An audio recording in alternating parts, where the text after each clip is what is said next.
आप सभी लोगों का स्वागत है आपके अपने ऑनलाइन इंस्टीट्यूट सक्सेस आशीष में। आज का हमारा जो सब्जेक्ट है, जो हम आप लोगों को पढ़ाने जा रहे हैं, वह सब्जेक्ट है प्राचीन भारत का इतिहास।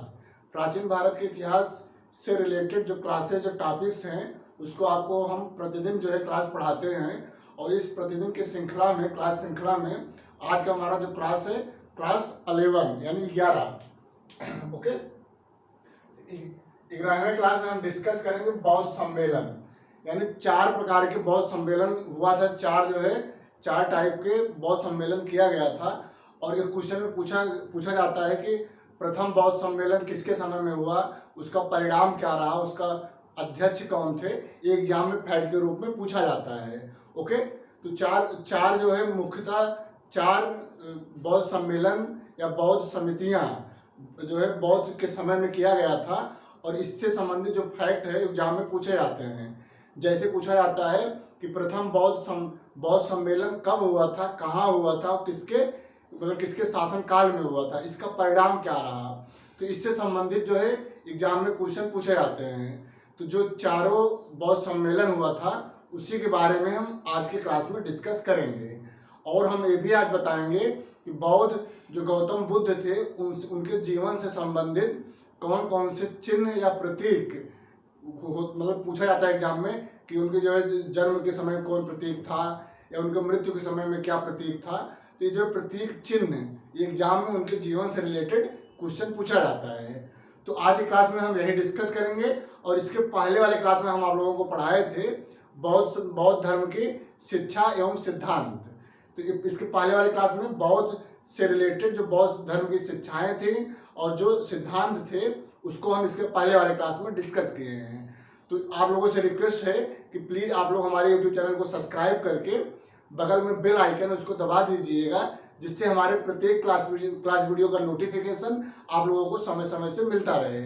और प्ले लिस्ट में जाके इसके पहले वाले क्लास को आप लोग देख लीजिए। और उसको क्लास देखने के बाद आप लोग इसको देखेंगे तो आप लोग अच्छे से यह टॉपिक जो है क्लियर हो जाएगा। ओके, तो चलिए आज क्लास हम प्रारंभ करने जा रहे हैं। एक बार पुनः आप सभी का आज की क्लास में हम स्वागत करते हैं और आज की क्लास हम प्रारंभ करने जा रहे हैं।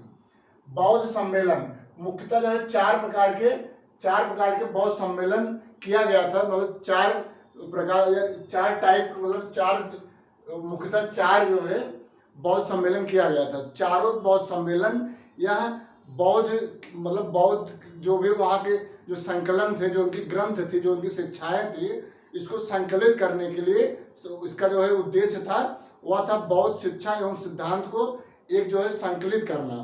जैसे बौद्ध धर्म जो गौतम बुद्ध की जो शिक्षाएं थी उनको जो है संग्रहित करना ग्रंथ के रूप में, ये जो है इसका उद्देश्य था। लेकिन जो अंतिम बौद्ध समितियां थी, बौद्ध सम्मेलन था, उसमें जो है बौद्ध धर्म डिवाइड हो जाता है, 2 भागों में बढ़ जाता है। ठीक है, हीनायन एवं महायान में। तो चलिए हम आज का पहला बौद्ध सम्मेलन कब हुआ था और कहाँ हुआ था इसको हम आप लोगों को बताने चल रहे हैं। ओके, प्रथम बौद्ध सम्मेलन यह जो है राजगृह, इसका जो स्थान था वह था राजगृह, जो कि सप्तपदी गुफा में स्थित है। ओके, तो क्वेश्चन पूछा जाता है कि प्रथम बौद्ध सम्मेलन कब हुआ था, मतलब कहाँ हुआ था।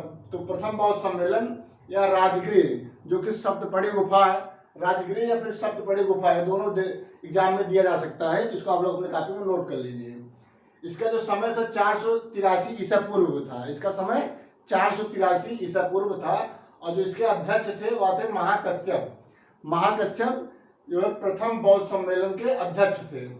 और यह जो है किसके शासनकाल में हुआ था, कौन सम्राट था उस समय, अजातशत्रु के समय में प्रथम बौद्ध सम्मेलन का आयोजन किया गया था। और ये अजातशत्रु जो है हर्यक वंश से संबंधित थे।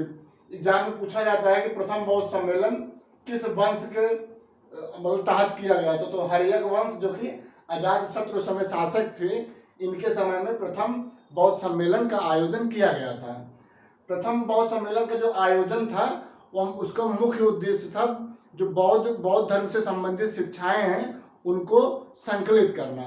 इस प्रकार से जो इसका परिणाम रहा वह जो है विनय पिटक एवं सूत्र पिटक का निर्माण किया गया। विनय पिटक एवं सूत्र पिटक का निर्माण किया गया। यह कब किया गया था, प्रथम बौद्ध सम्मेलन में। ओके, तो इसको आप लोग याद रखिएगा, विनय पिटक और सूत्र पिटक का निर्माण प्रथम बौद्ध सम्मेलन में ही किया गया था। इसका उद्देश्य ये था, प्रथम बौद्ध सम्मेलन का उद्देश्य ये था बौद्ध धर्म से संबंधित जो शिक्षाएं हैं इनको संकलित करना, ये जो है उद्देश्य था। द्वितीय जो है बौद्ध सम्मेलन का आयोजन या जो है वैशाली में किया गया था। द्वितीय बौद्ध धर्म का सम्मेलन कब किया गया था, कहाँ किया गया था, वैशाली में किया गया था। और 383 ईसा पूर्व में इसका आयोजन द्वितीय बौद्ध धर्म से संबंधित जो समितियां थी, जो सम्मेलन था, उसका आयोजन 383 ईसा पूर्व में वैशाली में किया गया था। ओके, तो ये जो है इसके जो अध्यक्ष थे सब कामिर थे। सब कामिर जो है या द्वितीय बौद्ध सम्मेलन के अध्यक्ष थे। या जो है किसके शासन, कौन शासक था, कालाशोक था। कालाशोक के शासन काल में द्वितीय बौद्ध सम्मेलन का आयोजन 383 ईस्वी में वैशाली में किया गया था, जो कि सबकामिर के अध्यक्षता में संपन्न हुआ था। और जो है कालाशोक थे, शिशुनाग वंश से संबंधित थे। तो शिशुनाग वंश से संबंधित कालाशोक शासक था और इसी शासक के समय में बौद्ध सम्मेलन का आयोजन किया गया था। इसका जो परिणाम रहा, इसका उद्देश्य क्या था, क्या परिणाम हुआ, द्वितीय बौद्ध धर्म का जो उद्देश्य था वह था बौद्ध धर्म अस्थायी एवं महासांघिक दो भागों में बढ़ गया। द्वितीय बौद्ध सम्मेलन का जो परिणाम हुआ, जो रिजल्ट था, वह था बौद्ध धर्म अस्थायी एवं महासांघिक दो भागों में बढ़ गया। ओके, एग्जाम में पूछा जाता है कि द्वितीय बौद्ध सम्मेलन के जो क्या परिणाम रहे।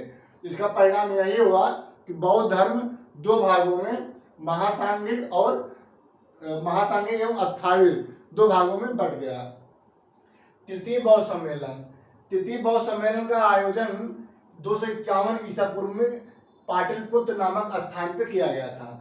तो पाटलिपुत्र में द्वितीय बौद्ध सम्मेलन का आयोजन 251 में ईसा पूर्व में किया गया था। इसको आप लोग अपने कॉपी में नोट कर सकते हैं, एग्जाम में पूछा जा सकता है कि द्वितीय बौद्ध धर्म का सम्मेलन 251 ईसा पूर्व में पाटलिपुत्र में किया गया था। जो इसके अध्यक्ष थे वह थे मोगलीपुत्र तिस के अध्यक्षता में तृतीय बौद्ध सम्मेलन का आयोजन पाटलिपुत्र में 251 ईसा पूर्व में किया गया था। इसके समय में किसका जो शासन काल था, अशोक के समय सम्राट था। अशोक सम्राट के समय में यह आयोजन किया गया था। अशोक जो है यह मौर्य वंश से संबंधित थे। इसका जो परिणाम रहा, तृतीय बौद्ध सम्मेलन का जो रिजल्ट था वह था तीसरा पिटक, जिसे अभिधम्म पिटक कहा जाता है। अभिधम्म पिटक का निर्माण या जो है तृतीय बौद्ध सम्मेलन का परिणाम रहा है, इसका रिजल्ट रहा है। जबकि विनय पिटक और सूत्र पिटक का निर्माण प्रथम बौद्ध सम्मेलन में किया गया था। और तृतीय बौद्ध सम्मेलन में जो तीसरा जो पिटक था वह था अभिधम्म पिटक, इसका निर्माण किया गया। ओके, चतुर्थ जो चौथा बौद्ध सम्मेलन हुआ था वह कश्मीर के कुंडल वन में हुआ था। कश्मीर के कुंडल वन में चौथा बौद्ध सम्मेलन का आयोजन ईसा के प्रथम शताब्दी में किया गया था। ईसा के प्रथम शताब्दी में जो चतुर्थ बौद्ध सम्मेलन का आयोजन कुंडल वन, कश्मीर के कुंडल वन में किया गया था। किसके समय में किया गया था, कनिष्क के समय में। उस समय जो कुषाण वंश का शासक कनिष्क था, कनिष्क के समय में चौथा बौद्ध सम्मेलन का आयोजन कश्मीर के कुंडल वन में किया गया था। जो इसके अध्यक्ष थे, चौथा बौद्ध सम्मेलन का जो अध्यक्ष थे वह थे वसुमित्र यह चौथा बौद्ध सम्मेलन का अध्यक्ष थे। और अश्वघोष यह उपाध्यक्ष थे। अश्वघोष कौन थे, यह उपाध्यक्ष थे चौथे बौद्ध सम्मेलन के आयोजन का। इसके जो है शासन काल जो कनिष्क था, कनिष्क के समय में यह बौद्ध सम्मेलन का आयोजन किया गया था। इसका जो परिणाम रहा, चौथा बौद्ध सम्मेलन का जो रिजल्ट था, जो परिणाम था, वह था बौद्ध धर्म दो भागों में विभाजित हो गया, हीनयायन और महायान। बौद्ध धर्म का विभाजन हीनयान और महायान यह चौथा बौद्ध सम्मेलन के समय में ही किया गया। इसका जो है परिणाम रहा, तो हीनयान और महायान में जो है गौतम बुद्ध को भगवान के रूप में इनकी मूर्तियों की जो है पूजा किया जाता था, जबकि हीनयान केवल श्रद्धा रखते थे, इनकी पूजा नहीं करते थे। इनको एक महान व्यक्ति मानते थे लेकिन ईश्वर नहीं मानते थे, जबकि महायान जो थे यह बौद्ध धर्म को एक ईश्वर के रूप में इनकी पूजा करते थे। ओके, अब अगला हम बताने जा रहे हैं कि जो गौतम बुद्ध थे उनके जीवन से संबंधित कौन कौन से प्रतीक चिन्ह का प्रयोग किया जाता था।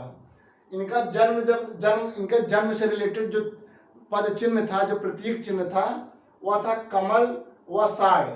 कमल व साड़ इनके जन्म का प्रतीक चिन्ह था। जो इनका मृत्यु था वह था स्तूप। मृत्यु को जो है स्तूप का प्रतीक चिन्ह के रूप में प्रयोग किया जाता था। गृह त्याग यानी घोड़ा। गृह त्याग का जो प्रतीक चिन्ह था गौतम बुद्ध के जीवन का, वह था घोड़ा। इसी प्रकार से निर्वाण का जो प्रतीक चिन्ह था वह था पद चिन्ह, निर्वाण पद चिन्ह। और ज्ञान, गौतम बुद्ध के जो ज्ञान का प्रतीक चिन्ह था वह था पीपल यानी बोध वृक्ष। पीपल के नीचे इनको जो है ज्ञान की प्राप्त हुआ था, इसीलिए इनको जो है ज्ञान का जो प्रतीक था पीपल, जिसे बोध वृक्ष के नाम से भी जाना जाता है। ओके, तो आज की क्लास में हमारा जो है बौद्ध धर्म से संबंधित जो भी इम्पोर्टेंट टॉपिक था, जो भी इम्पोर्टेंट फैक्ट था, उसको हम आज के क्लास में पूरा कंप्लीट कर दिए हैं। अब जो हमारा अगला क्लास होगा उसमें हम जैन धर्म से रिलेटेड आप लोगों को पढ़ाएंगे। तो ये जो है जो क्लास हम पढ़ा रहे हैं या UP PCS, Bihar PCS, Madhya Pradesh PCS और जो भी वनडे एग्जाम्स हो जहाँ पे जीएस का रिक्वायरमेंट है, उन सभी एग्जामों के दृष्टिकोण से यह क्लास बहुत ही इम्पॉर्टेंट है। तो आप लोग प्लीज़ हमारे इस क्लास वीडियो को देखिए। वीडियो को देख करके वीडियो को आप लोग शेयर करिए और हमारे यूट्यूब चैनल को सब्सक्राइब करिए प्लीज़। तो आज क्लास में इतना ही। अब इसके अगले वाले क्लास में हम आप लोगों को जैन धर्म से संबंधित आप लोगों को पढ़ाएंगे। तो आज क्लास में इतना ही। आप लोग जो है हमारे क्लास वीडियो देखने के लिए बहुत बहुत धन्यवाद। Thank you so much.